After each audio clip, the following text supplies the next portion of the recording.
subscribe to our channel by clicking the subscribe button. Click the bell button and enjoy the latest uploads from our channel. हेवेनु शलोम अलैकुम। We bring peace unto you। हम आपके लिए सलामती लाते हैं। Programme सच्ची बातें, उन्वान इबादत खाना। अहले यहूद 605 कबल मसीह से लेकर 582 कबल मसीह तक बाबली तसल्लुत और हमलों की वजह से बाबुल की असीरी में चले गए। ये वही सरजमीन थी जहां से तकरीबन 14 सदियां पेशतर खुदा ने बुजुर्ग अब्राहम को बुलाया था। तकरीबन 1200 किलोमीटर का सफर यहूदियों ने आंकड़ियों, जंजीरों, हथकड़ियों और बेड़ियों समेत पैदल तय किया। बाबली और असूरी अपने असीरों से हतक अमेज सलूक करते थे। बाबली लोग अपने असीरों की नाक में आंकड़े डालकर उनके हाथों को पीछे की तरफ हथकड़ियों से बांधकर पांव में बेड़ियां डाल देते थे।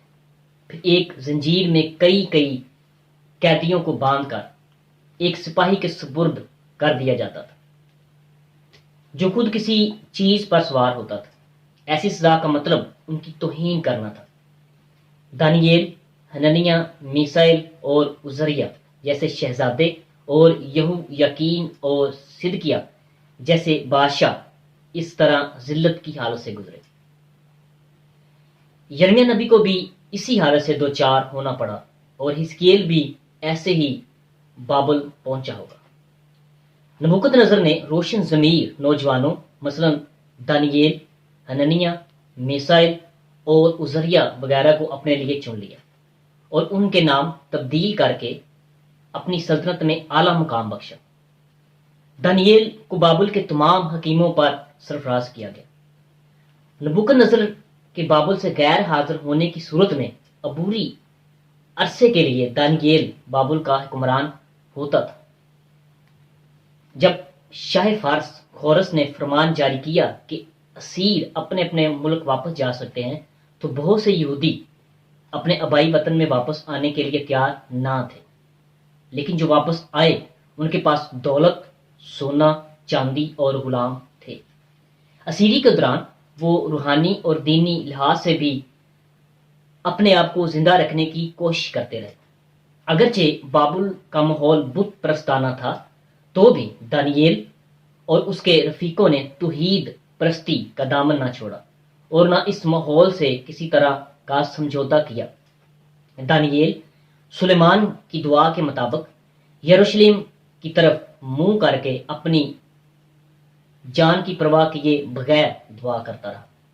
अपनी मजहबी, तालीमी और समाजी जिंदगी को बहाल रखने के लिए यहूदियों ने इबादत खानों का इजरा इसी असीरी के दौरान किया। फिर ये तस्वर दीगर इलाकों में प्रागंदा यहूदियों में भी कायम हो गया। 70 मी में यरूशलेम की तबाही के वक्त एक मुहतात अंदाजे के मुताबिक वहां 480 के करीब इबादत खाने मौजूद थे। इबादत खाने के लिए यूनानी जुबान में मुस्तमिल लफ्ज से मुराद इज्तिमा या जुमायत है।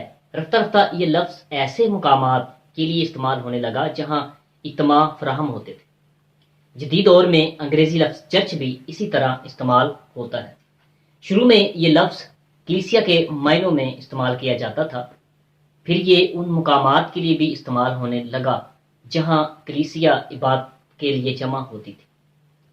अब ये लफ्ज कलीसिया और गिरजाघर दोनों के लिए इस्तेमाल होता है। लफ्ज इबादत खाना भी इसी इर्तकाई मंजिल से गुजरा है। इबादत खाने का क़याम हर ऐसे गांव, कस्बे या शहर के लिए जरूरी था जहां कम से कम 10 यहूदी आबाद हो। इसकी तामीर के लिए आबादी का बुलंद तरीन मुकाम मुंतखब किया जाता था ताकि ये बाकी तमाम अमारात से बुलंद नजर आए। बुलंद तरीन मुकाम दस्तयाब ना होता तो फिर बाजारों के मोड़ बामुताबिक मत्ती 6 बाब 5वीं आयत इसकी तामीर के लिए मुंतखब किए जाते थे। लेकिन अगर मोड़ भी दस्तयाब ना होते तो फिर इबादत खाना तामीर करके उसकी छत पर एक लंबा सा खंबा लगा दिया जाता था ताकि वो बाकी अमारात से बुलंद नजर आए। इबादत खाने के खंडरात में सूखने की गरज से जालों या फलों को बिखेरना एक नाजेबा फेल था। जिस मुकाम پر یہودی آبادی 10 مردوں سے کم افراد پر مشتمل ہوتی، وہاں دعا کرنے کی جگہ عموماً پانیوں کے نزدیک واقع ہوتی تھی۔ عبادت خانہ 3 بنیادی مقاصد کے لیے استعمال ہوتا تھا۔ نمبر 1 عبادت، نمبر 2 دینی تعلیم و تربیت، نمبر 3 شہری زندگی کا نظام۔ اجتماعی عبادت 6 عناصر پر مشتمل تھی۔ نمبر 1 کلمہ شمار، نمبر 2 دعا، نمبر 3 تورا کی تلاوت اور ترجمہ، نمبر 4 انبیاء کی تلاوت اور ترجمہ، نمبر 5 خطبہ، نمبر 6 کلمات برکات۔ اسیری کے دوران اور یروشلم کی بحالی کے بعد بھی عبادت خانے کا ادارہ عبادت کے علاوہ دینی تعلیم و تربیت کے لیے استعمال ہوتا تھا۔ ہر یہودی لڑکے کے لیے ضروری تھا کہ اسے 5-6 برس کی عمر میں مقامی عبادت خانے میں دینی تعلیم کے لیے داخل کیا جائے۔ 12 برس کی عمر تک ہر یہودی لڑکے کو شریعت کی تعلیم سے فارغ ہونے پر ابن شریعت کی سند دی جاتی تھی، اور اس عمر میں وہ دعائیہ چادر اوڑھنے کا اہل قرار پاتا تھا۔ وہ دینی امور پر بحث بھی کر سکتا تھا۔ خداوند مسیح 12 برس کی عمر میں ابن شریعت ہونے کی وجہ سے دینی امور پر گفتگو کرنے کے اہل تھے۔